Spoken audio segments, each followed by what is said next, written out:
l'homme qui a cessé de faire semblant. Il arrive à certains hommes un moment décisif, généralement discrètement, sans prévenir. Rien de spectaculaire. Pas de coup de foudre, pas de révélation fulgurante. C'est plus simple que cela. Un jour, assis dans une pièce pleine de monde, il écoute des conversations qu'il a entendues 1000 fois. Et soudain, quelque chose en lui cesse de réagir. Les rires sonnent creux. Les histoires semblent apprises par cœur. Chacun joue un rôle. Et soudain, il le voit. Tout. Les masques, les scénarios, le besoin désespéré d'être aimé. Et une fois qu'il l'a vu, il ne peut plus l'ignorer. C'est là que commence notre histoire, celle d'un homme qui s'est éveillé. Il ne l'annonce pas. Il ne le publie pas sur les réseaux sociaux. Il ne dit pas à ses amis qu'il vit une sorte d'éveil spirituel. Il commence simplement à prendre du recul. Non par colère ou par jugement, mais parce qu'un changement fondamental s'est opéré en lui. Ce qui comptait avant, les jeux de pouvoir, les ragots, ce besoin constant d'approbation, ne l'atteint plus. Au début, personne ne s'en aperçoit. Il est toujours présent aux réunions. Il sourit et hoche la tête. Mais à y regarder de plus près, la différence saute aux yeux. Il est là, certes, mais il ne joue plus la comédie. Il ne cherche plus à séduire, il ne module plus ses paroles pour obtenir l'approbation. Il est simplement là, authentique et sans phare. Et ce léger changement bouleverse tout. Ses amis le ressentent avant même de le comprendre. Les conversations, autrefois fluides, sont désormais ponctuées de silences étranges. Il ne les comble plus par des banalités. Il ne rit plus aux blagues qui ne font pas rire.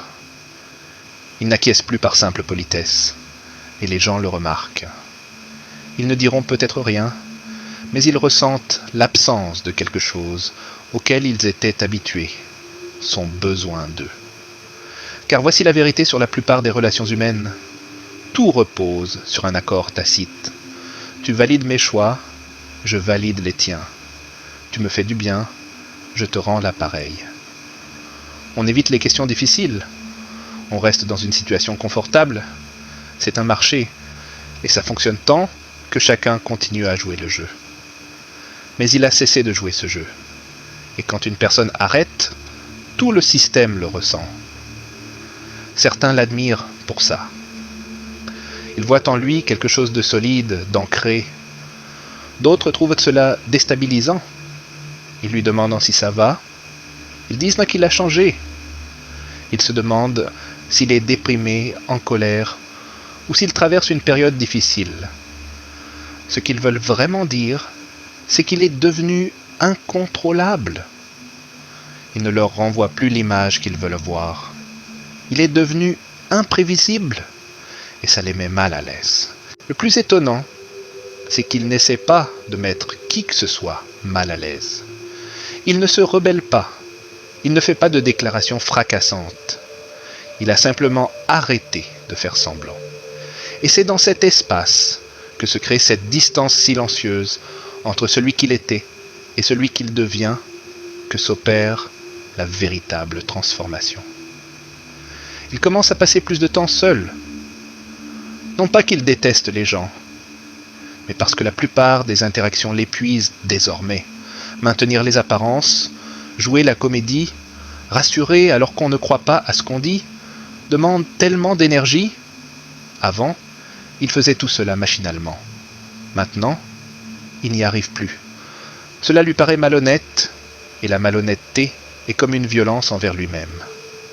Alors, il choisit la solitude. Et c'est là que la plupart des gens se méprennent sur son compte. Ils voient un homme seul et supposent qu'il est solitaire. Ils voient quelqu'un qui a cessé de courir, après ce que tout le monde poursuit, et pensent qu'il a abandonné. Mais il se trompe. Il n'a pas abandonné. Il a trouvé ce que la plupart des gens passent leur vie entière à chercher. La paix intérieure. Dans le calme, loin du bruit et des attentes, il découvre qui il est vraiment. Non pas l'image qu'il projette aux autres, Non pas celui qui dit oui quand il pense non. Non pas celui qui se fait petit pour mettre les autres à l'aise. Juste lui, brut et authentique. Et pour la première fois depuis des années, peut-être même de toute sa vie, cela lui suffit. Cette solitude n'est pas vide. Elle est pleine. Pleine de clarté, de vérité, d'une étrange liberté qui naît du fait de ne plus avoir besoin de validation extérieure. Il s'assoit avec lui-même, dans le silence que la plupart des gens fuient, et ce qu'il y trouve, ce ne sont pas les ténèbres, c'est la paix. Une paix qui n'a besoin ni d'être partagée, ni expliquée, ni justifiée. Bien sûr, cela ne fait qu'accroître la distance qui le sépare du monde. Ses anciennes amitiés commencent à s'estomper. Non pas à cause de disputes ou de trahisons, mais parce que les fondements sur lesquels elles reposaient n'existent plus. Il réalise maintenant que nombre de ces relations étaient maintenues par des plaintes partagées, par des habitudes routinières, par le renforcement mutuel de mensonges rassurants. Dès qu'il a cessé d'y participer, les liens se sont affaiblis d'eux-mêmes. Il ne blâme personne. Il comprend pourquoi les gens s'accrochent à ce qui leur est familier. La vie est incertaine et effrayante, et les illusions partagées la rendent moins angoissante. Mais il ne peut plus y participer. Il ne fera plus semblant de se soucier de choses qui n'ont aucune importance. Il ne s'engagera plus dans des conversations destinées à éviter toute véritable connexion. Il ne troquera plus la profondeur contre le confort. Et ainsi, la plupart des gens s'éloignent. Ils ne le comprennent plus. Ils disent qu'il est devenu trop sérieux, trop silencieux, trop différent. Ce qu'ils veulent dire, c'est qu'il ne joue plus le jeu. Et si tu ne joues pas, tu ne fais plus partie de l'équipe. Mais voici ce qu'il ne voit pas. En se détachant de ses relations superficielles, il a fait place à quelque chose de plus profond, une véritable amitié. Non pas celle fondée sur la commodité ou l'habitude, mais celle qui se construit sur la reconnaissance mutuelle. Deux personnes qui n'ont pas besoin l'une de l'autre, mais qui choisissent malgré tout de cheminer côte à côte, sans attente, sans performance, juste une présence. Ces liens sont rares. La plupart des gens passent leur vie entière sans en connaître un seul. Mais pour lui, une véritable connexion vaut plus que 100 relations superficielles. Car une véritable connexion ne lui demande pas de se faire plus petit, elle ne lui demande pas de cacher sa vérité. Elle le voit simplement et lui dit « Je te vois aussi ». Le paradoxe est le suivant. Plus il s'éveille, plus sa vie devient paisible. Plus sa vision est claire, moins il y a de gens autour de lui. Non pas qu'il les repousse, mais parce que la lucidité est perturbatrice. Elle expose tous les petits mensonges que l'on se raconte pour se sentir en sécurité. Et la plupart des gens ne sont pas prêts à y faire face. Alors, ils gardent leur distance. Ils le trouvent distant. Ils disent là qu'il a changé. Et ils ont raison. Il a changé. Il ne cherche plus l'approbation des autres. Il n'a plus besoin d'être compris. Il ne mesure plus sa valeur à l'aune de la place qu'il occupe dans la vie d'autrui. De l'extérieur, on pourrait croire qu'il a perdu quelque chose. Mais au fond de lui, il connaît la vérité. Il a tout gagné. Il s'est trouvé. Et ce moi n'a pas besoin que le monde s'éveille pour se sentir entier. Il n'a pas besoin d'approbation pour y voir clair.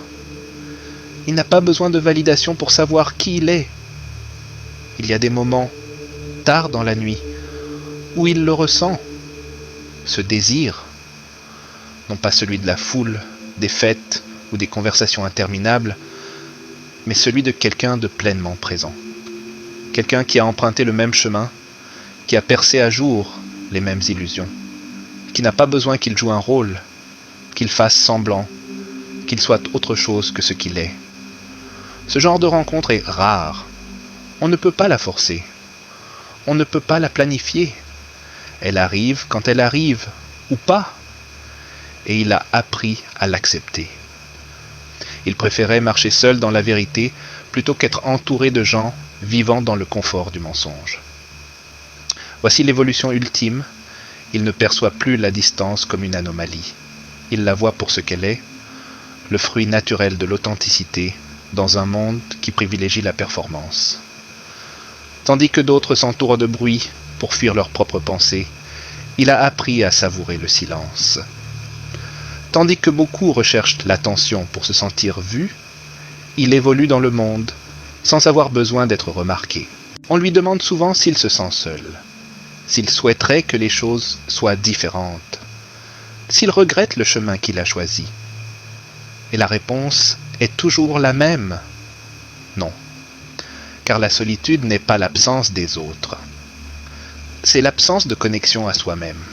Et il ne s'est jamais senti aussi connecté. Il marche seul désormais, mais non pas en étranger, non pas comme quelqu'un de perdu, de brisé ou en fuite. Il marche seul en homme en paix. Un homme qui connaît le prix de la vérité et qui a décidé qu'il en vaut la peine.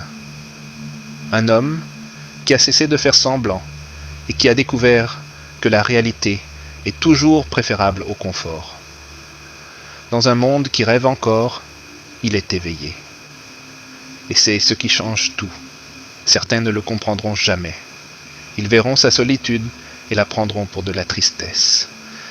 Ils verront son honnêteté et la prendront pour de l'arrogance. Ils verront sa paix et la confondront avec du vide. Mais il a appris à ne plus les corriger. Car expliquer exigerait qu'il voie ce qu'il voit. Et la plupart des gens n'y sont pas préparés. Alors, il les laisse penser ce qu'ils pensent. Il les laisse interpréter son silence comme bon leur semble. Car il ne vit plus pour être compris, il vit pour sa propre vérité.